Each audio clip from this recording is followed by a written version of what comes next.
जीत या हार, रहो तैयार बाय डॉक्टर उज्जवल पाठिनी। नानूगिरी के 3 नियम।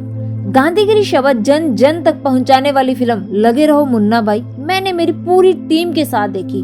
उस फिल्म को हमारे साथ हमारे एक आदरणीय मित्र नानू भाई भी देख रहे थे।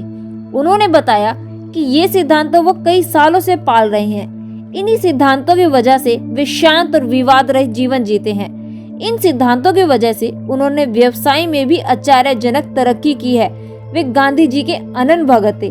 हमारी रुचि उनके सिद्धांतों में और ज्यादा बढ़ गई क्योंकि हम सब नानू भाई की तरक्की को एक मिसाल मानते थे। सब कुछ खत्म हो जाने के बाद 52 साल की उम्र में हमने उन्हें 60,000 रुपए को शुरू करके 15 करोड़ तक फिर आते देखा था।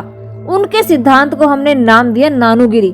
नानूगिरी के सिद्धांतों को हमारी टीम ने व्यक्तिगत जीवन और कार्य क्षेत्र में अपनाना शुरू किया तो शानदार परिणाम सामने आए। मैंने इस किताब के माध्यम से नानूगिरी को देश के हजारों पाठकों के साथ बांटने का निर्णय लिया। इन असूलों को समझाने के लिए मैंने कुछ कहानियों का सहारा लिया है। उसी दिन शाम को उसी कहानी से प्रेरित होकर हमने अपनी टीम के लिए कुछ नए नियम बनाए क्योंकि उसी दिन लगे रहो मुन्ना भाई देखी थी।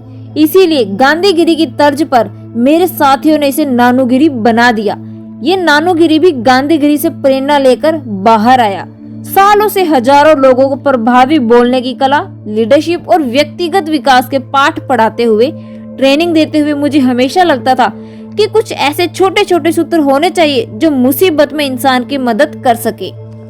जो सूत्र मैं आपको बताने जा रहा हूँ वो नए नहीं है और मेरे भी नहीं है। हमने पहले इन्हें अपने लोगों के बीच पेश किया। बार बार याद दिलाने पर कुछ लोगों ने इन सूत्रों का उपयोग शुरू किया। इनमें से कुछ लोगों की इन सूत्रों की मदद से कुछ समस्याएं हल हो गई। फिर क्या था, सूत्र प्रसिद्ध होने लगे। अब ये हमारे लोगों में खासे प्रचलित है, ये यूं कहूँ कि हर जुबान पर है। इन सूत्रों ने हमारी टीम की नकारात्मक भावनाओं को कम करने में काफी मदद की। गुस्से और चिड़चिड़ेपन को कम करने में कुछ लोगों को मदद मिली। जब मैंने इन सूत्रों को एक बड़ी कंपनी में पेश किया तो अधिकांश लोगों के चेहरे पर ऐसे भाव आए जैसे वो सब कुछ जानते हैं और ये पुराने विचार है। फिर मैंने उन्हें याद दिलाया कि ऐसे ढेरों चीजें जिन्हें हम जानते हैं कि गलत है परंतु फिर भी उन्हें करते हैं। यदि जिंदगी में कोई भी परिवर्तन चाहिए तो सबसे पहले जानता हूँ को हटाना होगा। प्रेरित होकर कुछ लोग सीखने की मुद्रा में आ गए। खास बात यह है कि सीखने की मुद्रा में आ जाने वाले लोग कंपनी में सबसे शीर्ष और ऊंचे पद के लोग थे। जूनियर तो अभी भी ज्ञानी हूँ का भाव बनाए हुए थे। फिर एक समस्या देखने वाले सज्जन ने तुरंत कहा, डॉक्टर पाठनी, इट्स इजी टू से टफ टू डू। यह कहने में सरल है परंतु करने में कठिन है। मैंने कहा, आप सही कह रहे हैं, यह कहने में सरल है और करने में कठिन है परंतु असंभव नहीं है, हो सकता है। यदि यह सूत्र कोई भी अपने परिवार या कार्य क्षेत्र में उपयोग करने लगे तो अद्भुत सकारात्मक परिणाम आएंगे। वैसे भी सरल कामों से बड़े परिणाम आना कठिन है। बड़े परिणामों के लिए तो जंग लड़नी ही पड़ती है, कभी खुद से तो कभी दूसरों से। क्या आप बड़े परिणाम चाहते हैं? यदि आपका जवाब हाँ है तो फिर सरल हो या कठिन कार्य करने को तैयार हो जाइए।